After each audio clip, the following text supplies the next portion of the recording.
എല്ലാവർക്കും നമസ്കാരം. നമുക്കിന്നൊരു സ്ഥലനാമ കഥ ആയാൽ എങ്ങനെയുണ്ട്? നമ്മുടെ കേരളത്തിൽ ധാരാളം രസകരമായ സ്ഥലങ്ങളുണ്ട്. അതുപോലെ തന്നെ അതിൻ്റെ പേരിൻ്റെ ഉത്ഭവം അന്വേഷിച്ച് ചെല്ലുമ്പോൾ വളരെ രസകരമായ ധാരാളം ഐതിഹ്യങ്ങൾ പോലെയുള്ള കഥകൾ നമുക്ക് അറിയാൻ പറ്റും. അങ്ങനെയുള്ള ഒരു സ്ഥലമാണ് എല്ലാവരും കേട്ടിട്ടുണ്ടാകും രാജാക്കാട്, രാജകുമാരി, സേനാപതി, അരിവിളയംചാൽ, ഖജനാപ്പാറ, എല്ലക്കല്ല് എന്നൊക്കെ കേട്ടിട്ടുണ്ടാവും. നമ്മുടെ ഇടുക്കി ജില്ലയിലുള്ള ഒരു പ്രധാനപ്പെട്ട സ്ഥലമാണ്. അതുപോലെ ദൃശ്യം സിനിമയിലാണെങ്കിൽ രാജാക്കാട് പോലീസ് സ്റ്റേഷൻ എന്നൊക്കെ നമ്മൾ കണ്ടിട്ടുണ്ടാവും. അപ്പോൾ ആ രാജാക്കാട് എന്നുള്ള ആ കഥ ഉണ്ടായത് എന്താണെന്ന് എങ്ങനെയാണെന്ന് നമ്മൾ അന്വേഷിച്ചപ്പോൾ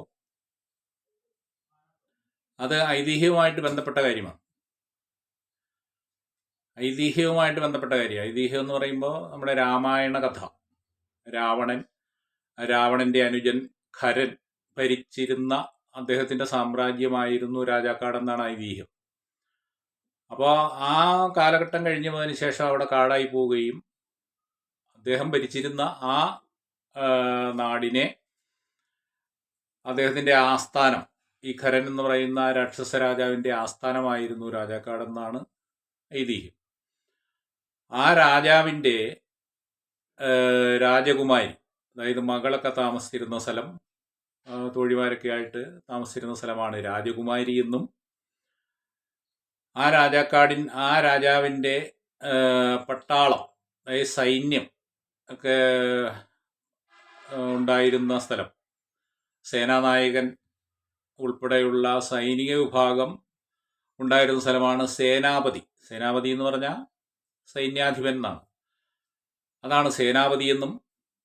അതുപോലെ അരിവിളയംചാൽ എന്ന് പറഞ്ഞാൽ ഈ ഖരൻ എന്ന രാജാവിൻ്റെ ധാന്യങ്ങൾ, അവരുടെ രാജ്യത്തുള്ള ധാന്യങ്ങളൊക്കെ ഉൽപ്പാദിപ്പിക്കുന്ന സ്ഥലമായിരുന്നു അരിവിളയംചാൽ എന്നും.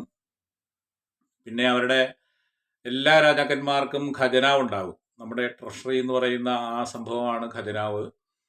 അപ്പോൾ ആ ഖജനാവ് പണ്ടൊക്കെ രാജാക്കന്മാർ സൂക്ഷിച്ചിരുന്നത്, അവരുടെ സ്വത്തുക്കൾ സൂക്ഷിച്ചിരുന്നത് വലിയ പാറയുള്ള മല തുരന്ന് ഗുഹയ്ക്കുള്ളിൽ വേണ്ടത്ര സെക്യൂരിറ്റിയൊക്കെ ഉപയോഗിച്ച് കാവൽക്കാരെയൊക്കെ നിയമിച്ചുകൊണ്ട് അവിടെയായിരുന്നു ഈ പറഞ്ഞ ഖജനാവ് ഉണ്ടായിരുന്നത്. അങ്ങനെ ആ രാജാവിൻ്റെ ഖജനാവ് ഉണ്ടായിരുന്ന സ്ഥലമാണ് ഇപ്പം നമ്മൾ പറയുന്ന ഖജാനപ്പാറ അല്ലെങ്കിൽ ഖജനാപ്പാറ എന്ന് പറയുന്ന സ്ഥലം.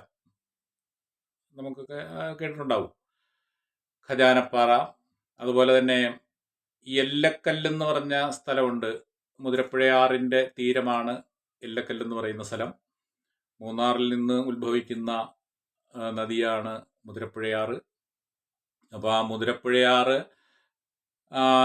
അതിൻ്റെ അതിൻ്റെ അതിർത്തി സ്ഥലമാണ് എല്ലക്കല്ലെന്ന് പറയുന്നത്. എല്ലക്കല്ലെന്ന് പറഞ്ഞാൽ എലുക കല്ലെന്നാണ്. എലുക എന്ന് പറഞ്ഞാൽ അതിർത്തി. അപ്പോൾ ഈ ഖരൻ എന്ന് പറയുന്ന രാജാവിൻ്റെ എലുക അതിർത്തി എന്ന് പറയുന്നത് ഈ വടക്ക് വശത്തേക്ക് മുതിരപ്പുഴയാറായിരുന്നു.